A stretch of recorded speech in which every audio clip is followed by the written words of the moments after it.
But what I wanted to do tonight was, first of all, talk a little bit about the tools. A lot of these tools that we have here tonight are tools that you may or may not be interested in. Let's go over there and talk about them a little bit to start with. Sometimes, and it depends a little bit on the groups that I'm talking to, we talk about where the trees come from. That's the northern woods of Michigan, by and large, for our group. And they may come down the river into the lake, or they might come by land. A lot of farmers would build their barn from wood they cut right on their own property. They'd haul it up to the barn, and a portable sawmill would come in and cut the lumber. They'd build the barn right there. This last year, over near Gregory, south of Gregory, the Amish people came into a farm, set up their mill, sawed the lumber, and built a nice big barn. I haven't been back to see it since it's finished, but it was close when I was there. But hand-hewn timbers, excuse me, that's not correct, not hand-hewn, but sawed timbers. All of the work was done with the Amish folks.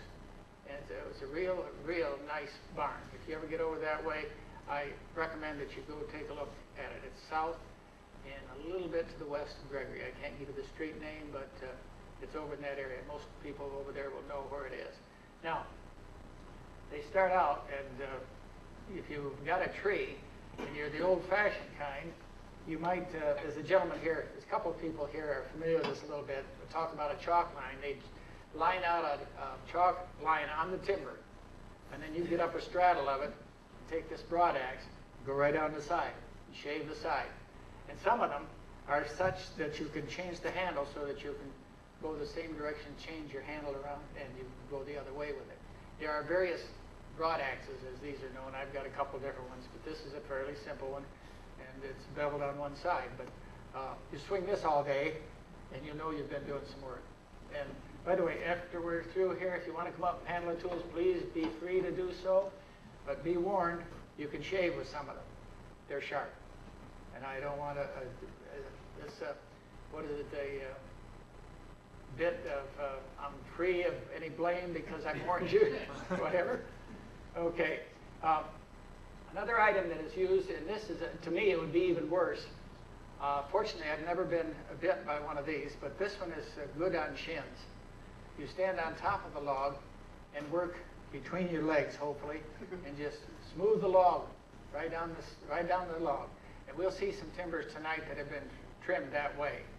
And a man that is good with this can make a log look very smooth, and it's very sharp. Known as an adze. We transport it this way.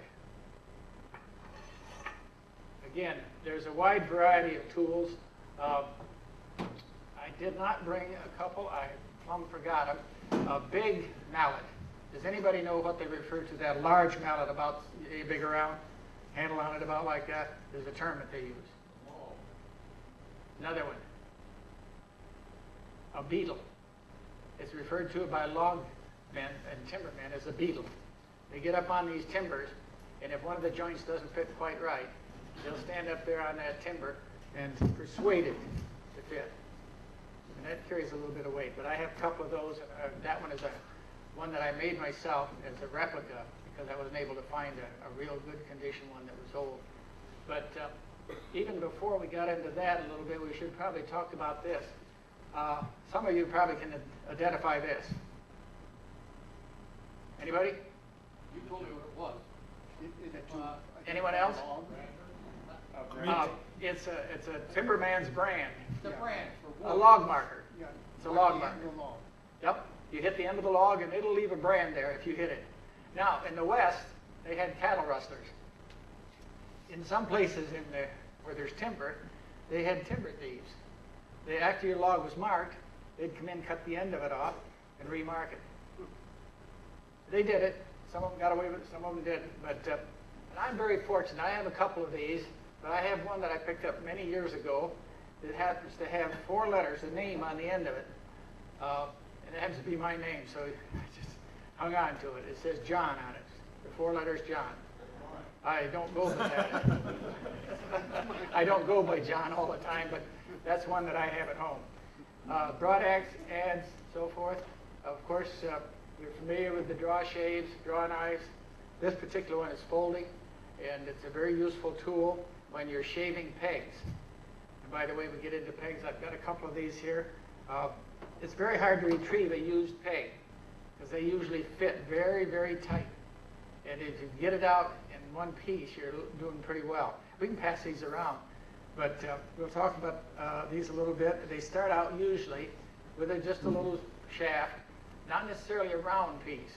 You'll take a square, shave the corners off, and leaves the little ridges on it. When you drive that in, that helps it stay.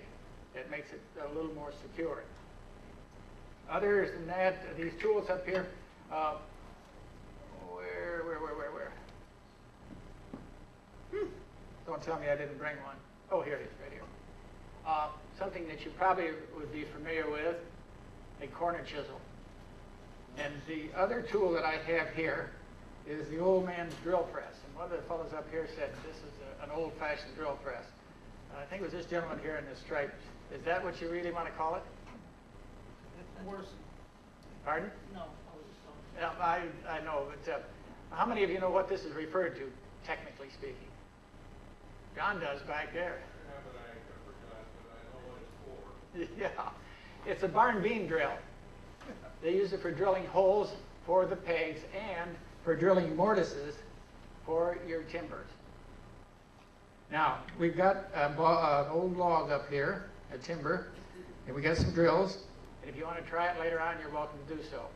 The real key is you drill a series of holes in line, and then you take the corner chisels and take the corners out, and you take a slick, smooth the edges down, and if everything goes well, your measurements are not incorrect, this will fit into it. You slip it in, drill a hole, and we're going to talk about this a little later, but one of the things they do to make sure that they do stay, they'll offset the holes just a little bit. When you drive the peg in, it's offset, and that pulls that joint right up tight. And if you've done a halfway decent job of cutting the joint, so forth, that'll pull it right up tight. The next time it comes apart is usually because it's a windstorm, or it's got a few hundred years behind it, and it was not cared for, it got wet, and so forth. But they really hold. And I can show you, and I'll show you a picture tonight of one that's been there at least 100 years. I can document that. And many of them are much older than that. These barns, if you take care of them, will really last. But if you'd like to give it a practice, fine. Now, can anybody tell me what this is for? This is more of a modern invention, so to speak, but can anybody tell me what this is for? Pardon? A gauge, that's exactly what it is. This is deliberately set a law, but you've got it right when this fits over it. If you've done the job with your holes. And if you've got a different width or thickness of your tenon, you have 2 or 3 of these. So you can check it out ahead of time. When you get it up in the air, 20, 30, 40 feet sometimes, it's a little difficult to make too many adjustments. And it's a little difficult to swing a big mallet up there and get things to work together. So you have to be pretty good. But these craftsmen that worked on barns years ago were good. I feel tonight like I'm talking to a bunch of professionals, and I'm just an amateur. I have done some work on a barn raising, but it's been a long time ago, and I won't get up high anymore. But most of the time right now, I'm involved with helping folks preserve their barns one way or another. Unless you have questions on the tools right now, I'd like to go to the slides that we have a little bit, kind of a program that I've used many times, and its versions are various depending upon the group I'm talking to. On the gauge, modern terminology for something like that would be a go, no-go gauge. It fits or it don't fit. Reasonable, sensible, and practical. Any other questions at this time? I usually, in working with a group such as this, learn as much about the tools and about barns as I pass on, because I'm sure maybe you got a little more experience than some, but I learned from a lot of people who have much more experience at working with it than I do.